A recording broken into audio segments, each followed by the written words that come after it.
Hari ini, Uncle nak share satu tips untuk macam mana kita nak jaga Toyota Hybrid punya hybrid battery. Jika awak pakai kereta hybrid dan awak tak nak bateri awak cepat rosak, save video ini dan tengok sampai habis. Tips yang pertama, setiap kali anda nak berhenti sekejap, tak kiralah itu traffic jam ke traffic light, jangan sesekali anda letak gear anda pada position N neutral. Pastikan anda sama ada letak pada position D ataupun P.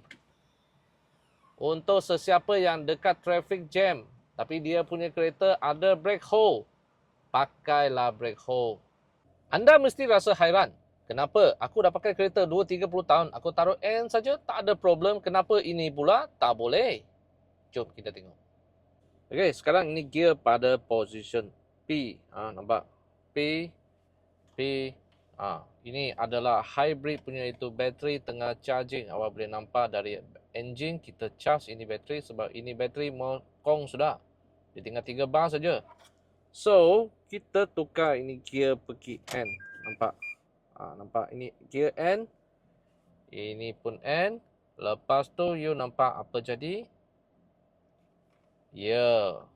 Dia tak ada charging. Dia langsung tak ada charging. Apabila tak ada charging, kita pakai ini bateri akan kong. Bila sudah kong, kereta sudah tak boleh start.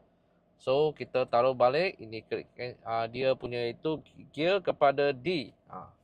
Taruh D, nampak dia tengah charging lagi. So, hanya P ataupun D sahaja boleh charging. N tak ada charging tau. Tips yang kedua, aircon belakang mau buka. Ini adalah aircon belakang punya itu button. So, sekarang aircon belakang sudah buka. Ini macam ada lampu, ini adalah tutup. Ini adalah buka. So, pastikan ini jangan ada lampu, itu aircon sudah buka. Tips yang ketiga adalah, ini driver, belakang ini ada satu passenger. So, passenger punya itu seat, bawah sebelah sini ada satu itu net. So, ini adalah satu itu ventilation punya itu hole. Dalam ada filter.